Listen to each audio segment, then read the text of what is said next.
بنتين ومجموعة صحاب بيتعرضوا لمطاردة مع قاتل مختل نفسيا بيمتلك لمسة قتل مميزة، وده لأنه بكل احترافية ما بيسيبش وراه أي أثر ومتعود يقتل ضحاياه بطريقة وحشية وبدون رحمة. فالأجواء بتكون كارثية خصوصا بعد العقبات اللي بتواجههم وصدمتهم في أقرب الناس ليهم. واللعب على المشاعر إحساس يخليك كمشاهد متعاطف مع الضحايا وعايش أجواء الإثارة مع الأبطال ومعجب بسحر القاتل وكمان طريقته المميزة، وهيكون عندك استعداد تربط خيوط الجريمة وتتوقع المشاهد الغامضة قبل حدوثها. وقبل ما نبدأ فيلمنا ما تنساش فولو ولايك وشير، ولو بتتابعنا على الفيسبوك وتفعل زر الجرس وتشترك في القناة لو بتتابعنا على اليوتيوب. ويلا بينا نبدأ عظمة النهاردة. بيبدأ فيلمنا بلورا وهي كانت قاعدة ومستنية شاب ناوية تتعرف عليه، وقضت معظم الوقت بتكلمه في الموبايل وأجواء بتبان من بعيد عادية. بس الغريب إنه بدأ يستدرجها ويطلب منها تغادر المكان بسرعة علشان تقابله في مكان غريب وشارع مظلم وأجواء ليلية مش لطيفة خالص. وبدون مقدمات هجم عليها شخص متخفي وبدأ يقتلها بطريقة وحشية ما فيهاش سنة رحمة، وده مش غريب على شخص مريض نفسي زيه. وبنعرف إنه جيثون شاب بيعاني من اضطرابات نفسية تخليه يرتكب أبشع الجرائم بطريقة مش مفهومة، حتى لو ناس بريئة زي لورا دكتورة جامعة هو أساسا طالب فيها. بعدها الأمور هديت بشكل مؤقت وجيثون رجع لبيت غامض يستعد فيه لجريمة قتل أبشع هيساعده فيها صديقه جريك، واللي بيكون شخص مختل هو كمان. بس جريك صاحبه ما كانش موجود في البيت، فاضطر جيثون يستناه لغاية ما وصلت له مكالمة من تليفون جريك بس مش بصوته، لأن ده شخص تالت بيكلمه بنبرة كلها تحدي. لكن جيثون ما بيهتمش وبيكون معتقد إن ده مقلب،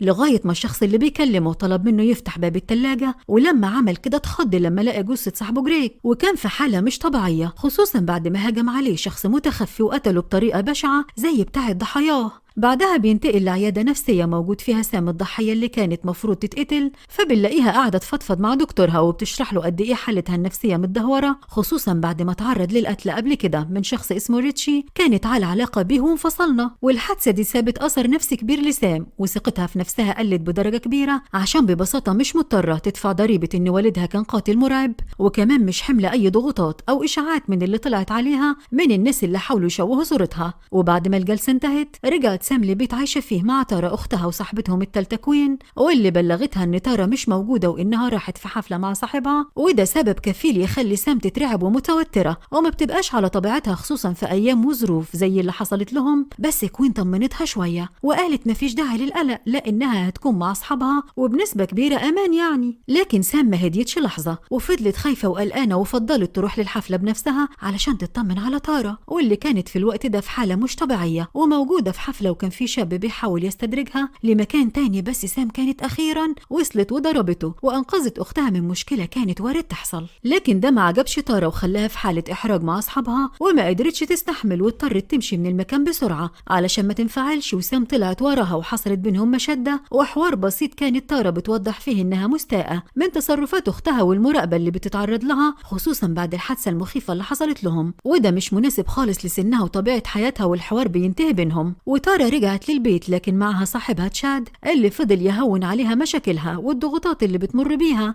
بحكم انه عايشة فعليا معاهم، لانه كان موجود في الحادثة اللي تعرضوا لها وبنسبة كبيرة كان مستهدف هو كمان. وتشاد طلب منها تكون متقبلة خوف وقلق اختها ومفيش داعي تتضايق لان ده مفروض صح، وفضل يتكلم معاها وطلب منها تعتذر لاختها في اقرب فرصة، وفعلا قدر يمتص غضبها ويخليها تقتنع. ودخلت عليهم مرة واحدة صاحبتها كوين، وهنا استأذنت شاد وخرج. وفي عالم تاني موازي تارا بتكون موجودة مع أصحابها داني وبيكون بينهم علاقة شبه سرية ومخبية خبر ارتباطهم عن الناس ولو بشكل مؤقت. ولما رجعت سام للبيت اتخضت من خبر قتل جيسون وجريك، والشيء اللي خوفها أكتر هو إن الشرطة لقت قناع غريب في مسرح الجريمة، وده مقدمة لحدث مرعب وقاتل جديد بنسبة كبيرة مش هيرحم حد. وسام فورا قررت إنها تاخد أختها وتغادر المدينة علشان تكون في أمان، بس ده ما بيحصلش لأنها بتستقبل مكالمة من الشرطي بيلي والد كوين صاحبتهم، واللي بلغها إنها متورطة في الجريمة والبطاقة بتاعتها كانت موجودة جنب الجثة بتاعت جريك. وفعلا اضطرت سام تاخد أختها معاها وتروح علشان تحضر التحقيق، وفي الطريق لمسة السنس بتعلي السسبنس، وده بعد ما بيوصل لسان مكالمة من رقم ريتش حبيبها السابق. لكن الغريب في الموضوع إنها قتلته بإيديها من سنة، طب إزاي؟ واضطرت ترد على نبرة صوت مختلفة وقاتل محترف عارف بيعمل إيه كويس، وكمان عرفها إن هو اللي قتل جيسون وكريك والدور عليهم، وما عداش ثواني إلا وهاجم مرة واحدة وبدأ طعن فيهم لكنهم بصعوبة قدروا يهربوا منه وبيدخلوا الأقرب محل والقاتل ما اكتفاش بده، فدخل وراهم وبدأ يقتل كل الموجودين بطريقة وحشية في الوقت اللي كانوا مستخبيين فيه وقاطعين النفس.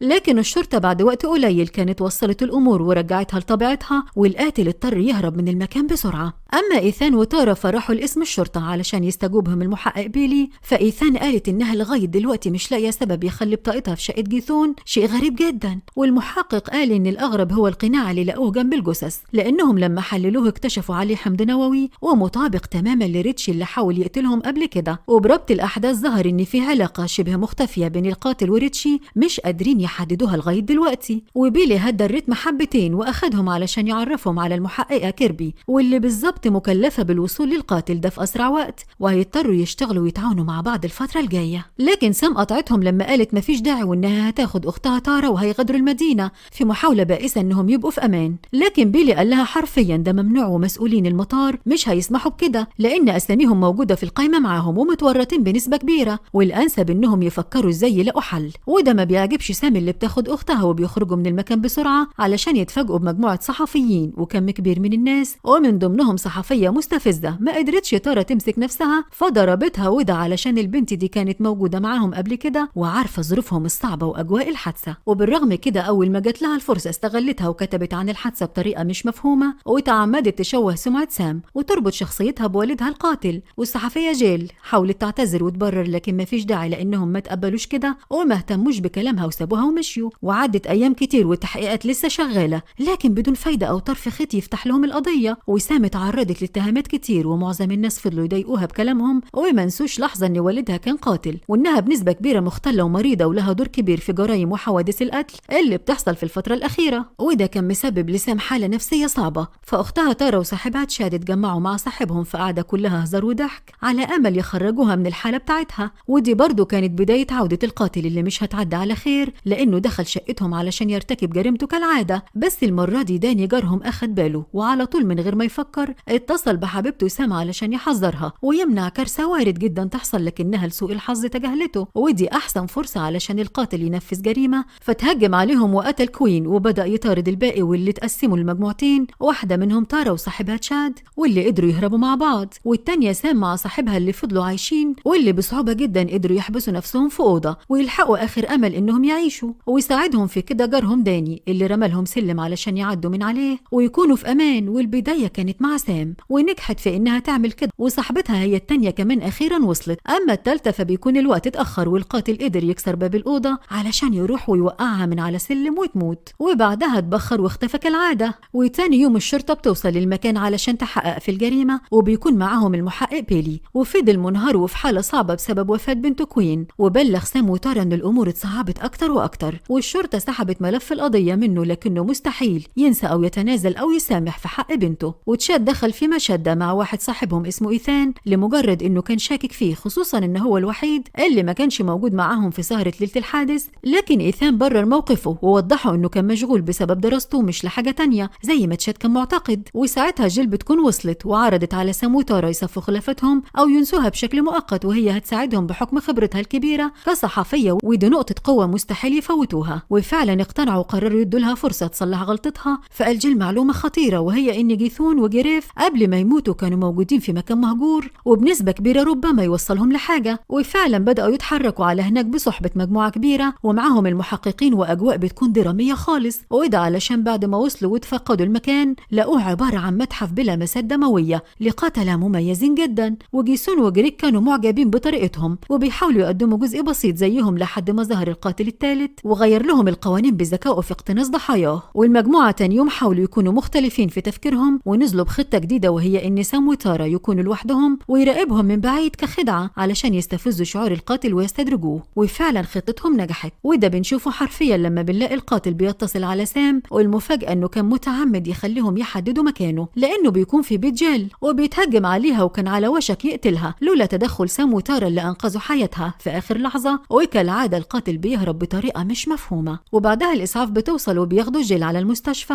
أما المجموعة فبيتفقوا مع بعض إنهم لازم يواجهوا القاتل بنفس أسلوبه، وخطتهم عبارة عن إنهم يستدرجوه للمتحف الدموي وهناك يتحدوا ويحاولوا يقتلوه. وفعلا اتحركوا على هناك وكانت معهم المحققة كيربي علشان تساعدهم، وبيكونوا في انتظار المحقق بيلي علشان ينضم ينضم ليهم، لكنه اتصل بسام علشان يبلغها بكارثة، وهي إنه عرف معلومة خطيرة بتقول إن المحققة كيربي اتفصلت من شغلها بعد ما أثبتوا إنها مختلة نفسيا، وده معناه بنسبة كبيرة إنها القاتل المحترف اللي بيطاردهم. فقفلت معاه سام واتحركت بسرعة على أمل تنقذ حياة أختها تارا وبقية المجموعة. في نفس الوقت ده القاتل المقنع اتهجم على تارا وصاحبها تشاد، وكان على وشك يقتلهم، لكنهم بصعوبة جدا قدروا يضربوه ويبعدوه عنهم ولو بشكل مؤقت. وتشاد استغل الفرصة ولسه عايز يقتله، ظهر قاتل مختلف وبدأ ينقض عليهم بشكل أصعب، وكمان قتلوا تشاد بكل شراسة قدام عينيهم. وسام وسارة حسوا اللحظة إنهم خلص هيموتوا، لكن بتظهر لهم مرة واحدة المحققة كيربي وبتقتل الاتنين المقنعين وبتنقذ حياتهم وبتثبت براءتها للجميع، والأمور نوعا ما بانت لغاية ما حصلت المفاجأة لما لقينا المحقق بيلي ضرب كيربي بالنار علشان ينضم لزمايله القتلى المقنعين في مشهد صعب، واللي بيتضح هويتهم في مشهد أصعب. وطلعوا إيثان وكوين صحابهم من البداية، ومستحيل كان يخطر على بال حد إنهم سبب العذاب ده. وبنعرف إن كوين لسه عايشة، وكل اللي حصل عبارة عن خدعة، وإن هي وإيثان يبقوا ولاد بيلي، وبيعملوا كل الحوادث والمطاردات دي انتقام شخصي لريتشي أخوهم الثالث اللي سام اضطرت تقتله من سنة لما تهجم عليها. وبدأ بيلي واللي معاه يقتلوا سام وتارا، وقبل ما ده يحصل كيربي بتكون لسه فيها الروح، فبتضرب نار وتعطل بيلي، وده بيدي فرصة لسام وتارا إنهم يدخلوا في مواجهة معاهم. وقدرت تارا إنها تقتل إيثان وترتاح من شره، وسام هي كمان بتكون قضت على كوين، وبكده ما بيكونش فاضل غير بيلي اللي فضل مذهول ومش مصدق اللي حصل. وقررت سام تقتله، لكن قبلها بتلعبه بنفس أسلوبه، فلبست القناع واستخبت وهو كمان كان مرعوب، وفضل يدور عليها علشان يقتلها لغاية ما بتتصل بيه بحركة معتادة حصلت منه قبل كده، وبنبرة تهديد قدرت توصله لمرحلة انهيار. وبعدها ظهرت بشكل مفاجئ وطعنته بالسكينة واتخلصت منه، والشرطة بتكون وصلت والإسعاف بياخد كيربي، والأمور نوعا ما بتكون مستقرة، خصوصا بعد ما انضم لهم داني علشان يطمن على حياة سام. أما تارا فقررت تروح لدكتور نفسي يخرجها من صدمات الفترة الأخيرة. وبكده بيخلص فيلمنا النهاردة. ما تنساش فولو ولايك وشير، وتقول لنا رأيك في التعليقات لو بتتابعنا على الفيسبوك، وتفعل زر الجرس وتشترك في القناة لو بتتابعنا على اليوتيوب، وهتلاقي لينك بيجي تحت في الديسكريبشن. وسلام.